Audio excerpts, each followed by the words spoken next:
Bonjour, je suis Sanka Evelyne, soyez richement bénie dans le nom précieux de notre Seigneur, qu'il vous comble de toutes ses grâces et qu'il vous accorde une pleine espérance en ce temps de la fin. Malgré la pandémie, c'est important que nous restions concentrés sur notre Seigneur, sur notre ministère et sur la prière, très important. Je sais que ce n'est pas facile, tous parfois plusieurs personnes passent dans différents pays, mais comprenons bien que ce qui se passe en ce moment est vraiment l'œuvre de Dieu. Il a permis pour un but bien précis. Ce n'est pas lui qui a envoyé le coronavirus, c'est certain, mais il a permis que Satan l'envoie dans le but justement d'arrêter les êtres humains pour les faire réaliser le but de la vie sur Terre. Donc c'est important de comprendre que ces temps de confinement ou bien de troubles ne sont pas des temps que nous devons prendre à la légère, nous devons vraiment prendre conscience en fait que nous avons un Dieu, un Créateur qui nous aime de l'amour éternel inconditionnel et qui désire que nous soyons sauvés parce que c'est pour ça qu'il nous a créés. Malheureusement, Satan nous a distraits avec beaucoup de choses dans ce monde pour nous faire croire que la vie c'est juste le matériel, le bonheur ou bien une vie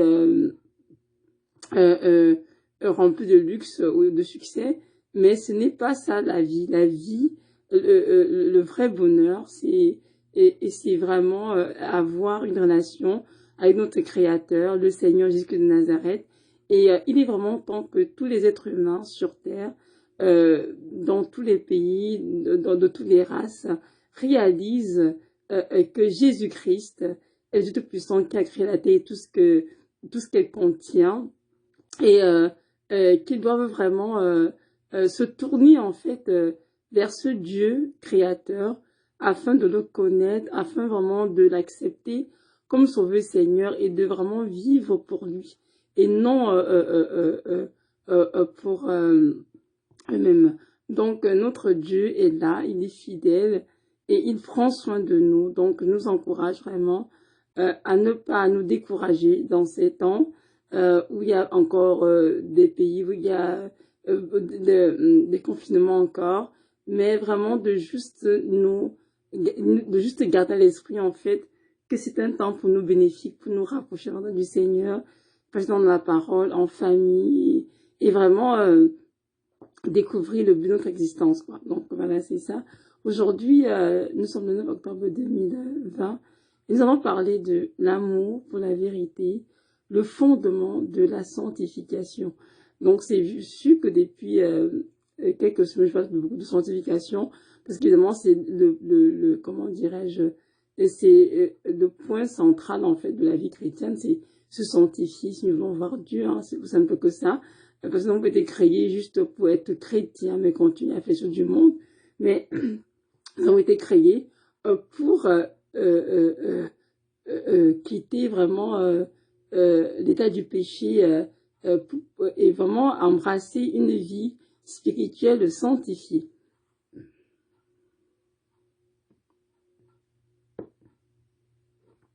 Donc, notre Seigneur nous a créés avec vraiment le but justement de nous sanctifier, de nous spiritualiser afin que nous abandonnions le vieil homme et que nous revêtions en fait justement du caractère de Christ qu'est le nouveau homme créé selon Dieu. Donc c'est très important de comprendre cela, que notre vie chrétienne doit être faite en fait de comment dirais-je, d'un processus de sanctification, donc ça dit une transformation graduelle, progressive du chrétien qui passe de l'état d'homme charnel à l'état d'homme spirituel.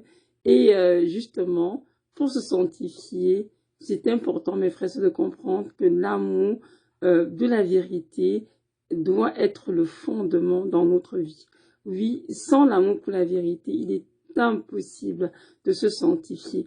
Nous devons comprendre que notre Seigneur Jésus-Christ est celui et non qui nous sanctifie par son Esprit Saint. Et il est écrit d'abord que le Seigneur Jésus-Christ est le chemin, la vérité et la vie. Amen. Donc, la vérité est en Jésus-Christ. Sa parole est la vérité et c'est lui qui connaît la vérité sur nous-mêmes en tant qu'être humain, sur nos vies individuelles. Donc, il est le seul qui est capable de venir à nous et de dire, mon enfant, voilà tes choses que tu as dans ta vie. Donc, c'est très important de lui faire confiance totalement et d'avoir l'amour pour la vérité. Et aussi, le Saint-Esprit qui nous sanctifie, évidemment, c'est l'esprit de vérité, nous dit la parole. Donc, une fois de plus, encore le mot vérité apparaît. Cette phrase veut dire que sans l'amour pour la vérité, tu ne peux pas laisser le Saint-Esprit te sanctifier. Parce que le Saint-Esprit sanctifie ceux qui veulent marcher dans la vérité, qui aiment la vérité. Parce que lorsque Dieu vient dans notre vie faire son travail, il est important que nous soyons capables de voir les choses de la perspective divine, que nous soyons capables de laisser le Saint-Esprit nous enseigner, nous éduquer, nous corriger, et c'est ainsi nous sanctifier. Mais si nous n'avons pas l'amour pour la vérité, si nous résistons à la vérité, ce sera très dur de se sanctifier. Et la vérité doit être, comment dirais-je, constamment en fait en nous, autour de nous, c'est très important. Parce que nous, dans un monde où il y a beaucoup de corruption, hein, tout était corrompu et le mal est appelé bien, bien est appelé mal. Mais nous, en tant qu'enfants de Dieu, nous avons besoin justement de ne pas justement se confondre, hein, les gens du monde, mais vraiment de se mettre à part, c'est-à-dire se sanctifier et effectivement appeler mal, mal, bien, bien, et faire la part des choses. Donc voilà, c'est ça.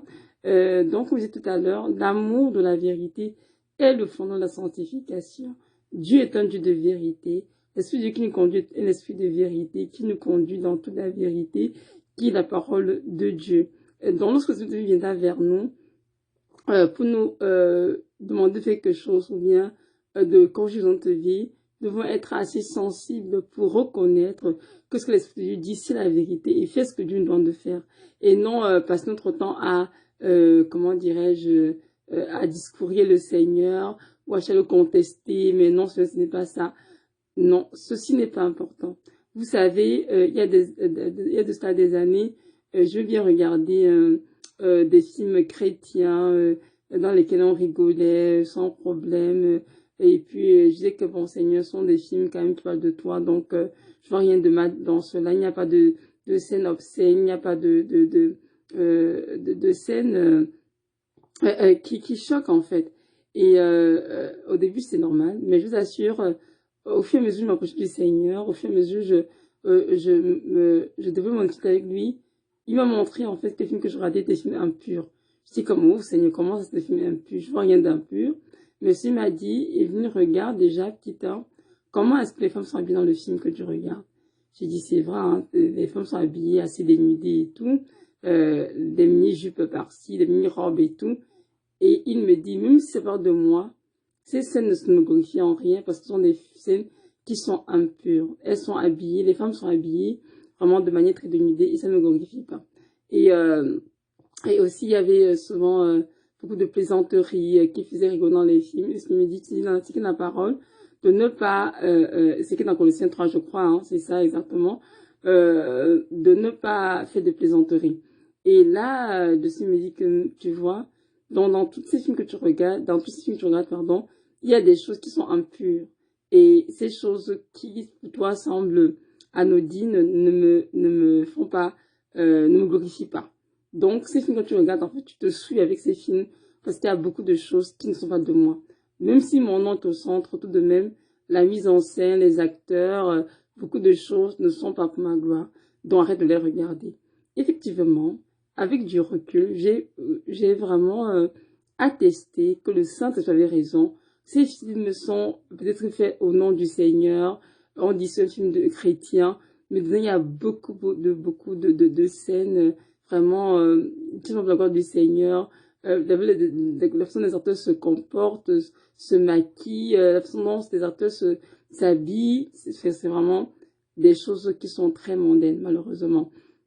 Donc, j'ai hâte de les regarder avec la conviction du Saint-Esprit et j'en suis très heureuse aujourd'hui parce qu'en effet, avec le recul, on se rend bien compte que, excusez-moi, on se rend bien compte que beaucoup de personnes se disent chrétiens, mais en fait, beaucoup sont chrétiens de nom, malheureusement, et ont régné ce qui fait la force, c'est-à-dire Jésus-Christ de Nazareth lui-même, car ceux qui aiment le Seigneur et qui invoquent son nom doivent s'éloigner du péché, ils doivent vraiment avoir une vie de sanctification.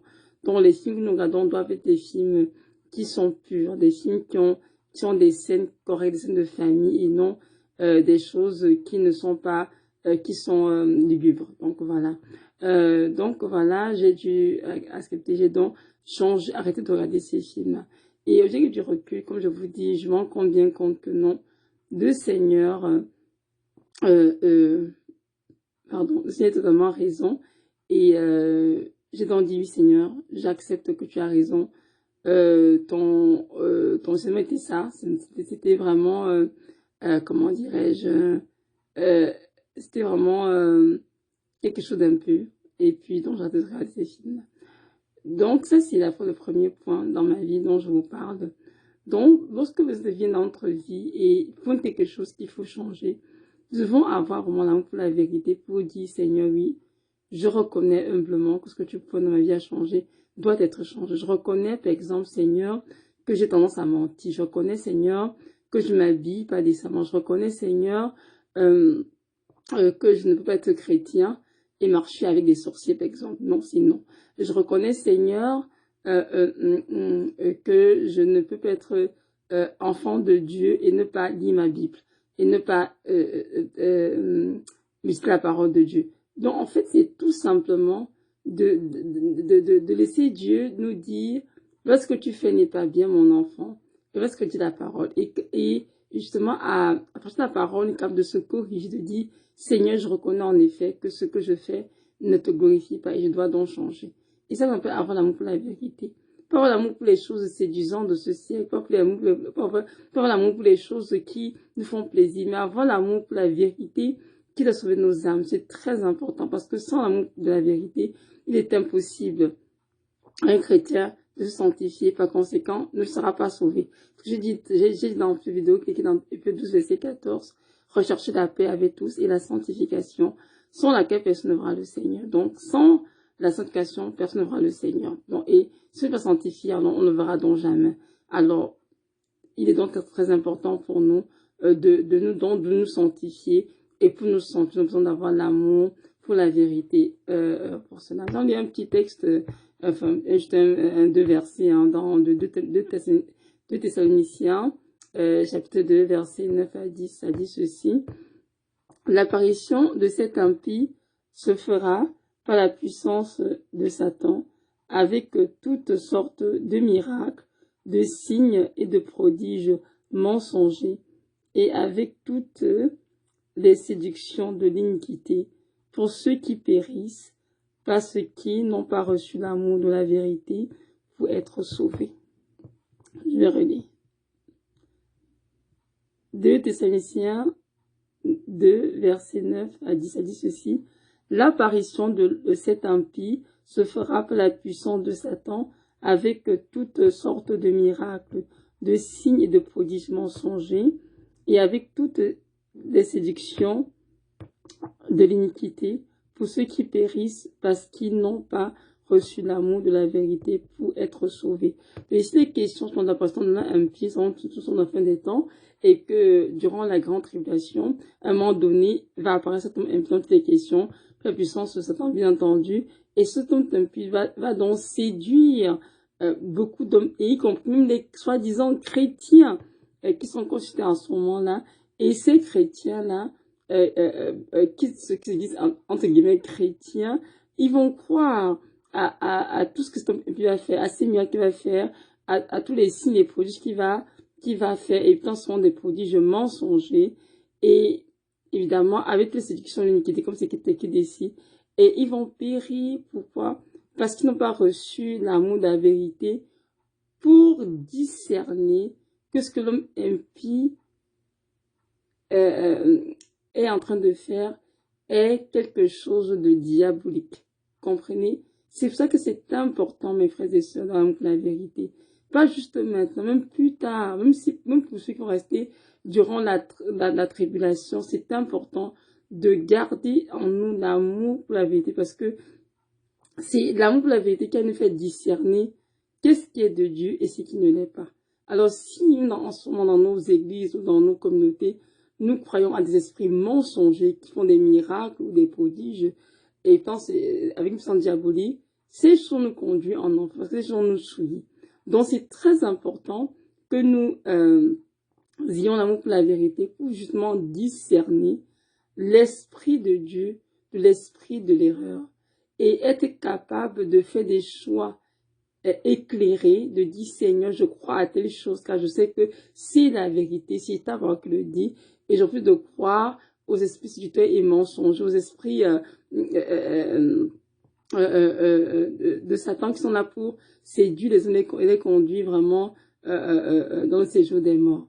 Donc, je viens en passer cette vidéo nous encourager à prier dans notre Seigneur, de nous donner vraiment ce qu'on appelle l'amour de la vérité. Parce qu'on dit ici dans 2 Thessaloniciens 10, verset 10, parce qu'ils n'ont pas reçu l'amour de la vérité pour être sauvés. Donc, pour être sauvé, il faut avoir l'amour pour la vérité. Et cet amour qui le donne, le Seigneur, bien sûr. Donc, comprenons bien que si nous voulons nous sanctifier, il est important d'avoir l'amour pour la vérité. Et pour cela, nous devons demander au Seigneur afin qu'il nous garde loin d'esprit de l'erreur, mais que nous ayons toujours cette capacité de discerner ce qui est de Dieu et ce qui n'est pas de Dieu. Donc voilà, merci.